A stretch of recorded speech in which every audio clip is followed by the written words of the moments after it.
नमस्कार। आज के इस व्याख्यान में हम एमए उत्तरार्ध के चतुर्थ प्रश्न पत्र विशिष्ट साहित्यकार में प्रेमचंद जी के कहानी संग्रह मानसरोवर भाग 1 से आखिरी हीला कहानी के मुख्य भाव का अध्ययन करेंगे। प्रेमचंद जी ने गृहस्थ जीवन में आने वाली कठिनाइयों का इस कहानी में बहुत सुंदर रूप में वर्णन किया है कि प्रारंभ में विवाहित जीवन बहुत आनंदप्रद लगता है, किंतु जब जिम्मेदारियां बढ़ती जाती हैं तो पति को लगता है कि यदि विवाह ही ना किया जाता तो बहुत अच्छा होता।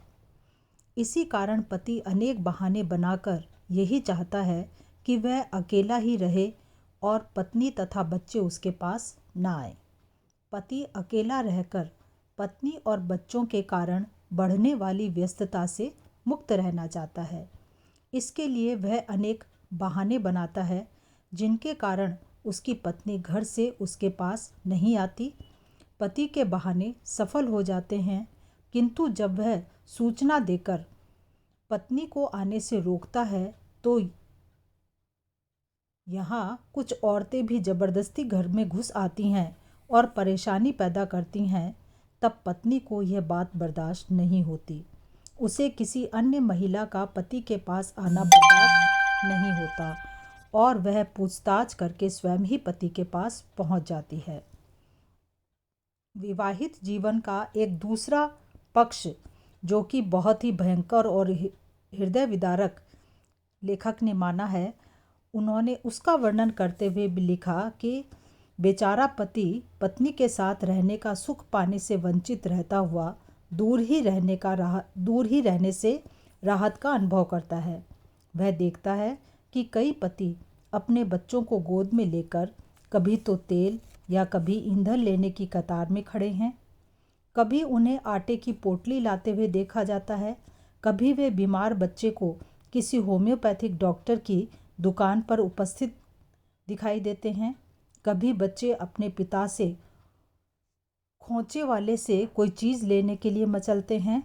कुछ व्यक्ति तो दफ्तर से लौटते समय दो पैसे की मूंगफली और रेवड़ियां लेकर रास्ते में ही उन्हें जल्दी जल्दी खाते हुए देखे गए हैं, क्योंकि बच्चों के आगे तो उन्हें वे चीज़ खाने को ही नहीं मिलेगी। वे इस प्रकार खाते दिखाई पड़ते हैं तो अच्छे भी नहीं लगते, उन पर दया आती है। बच्चे मेले में खिलौनों के लिए जिद करते हैं, परंतु पिता अपनी आर्थिक मजबूरी के कारण बच्चों को बहकाने का प्रयत्न करते हैं।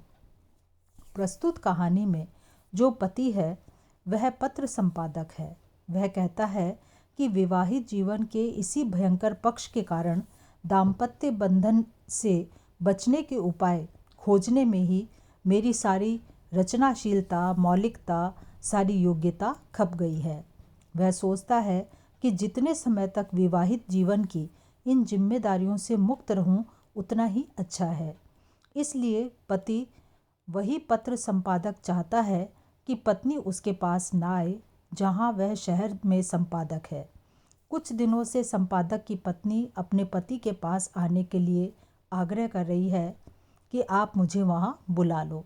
संपादक को माध्यम बनाकर लेखक ने विवाहित जीवन के प्रारंभिक दिनों के बारे में तथा बाद के दिनों के बारे में बहुत सुंदर वर्णन किया है।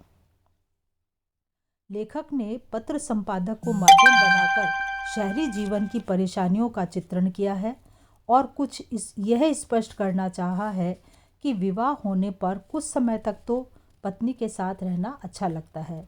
बाद में जब जिम्मेदारियां और खर्चे बढ़ जाते हैं तो गृहस्थी भार लगने लगती है और सुख मिलने के बजाय पति का कष्ट बढ़ जाता है। वह बेचारा कोल्हू का बैल बन जाता है।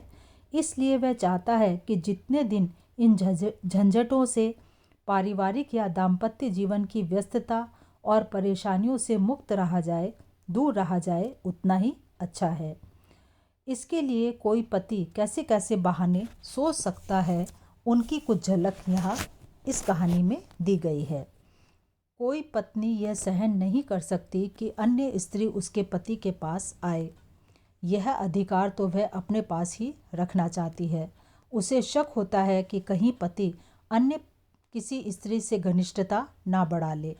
उसे किसी अन्य महिला से पति का संपर्क अपने लिए अपमानजनक लगता है। वह बस यही सहन नहीं कर सकती।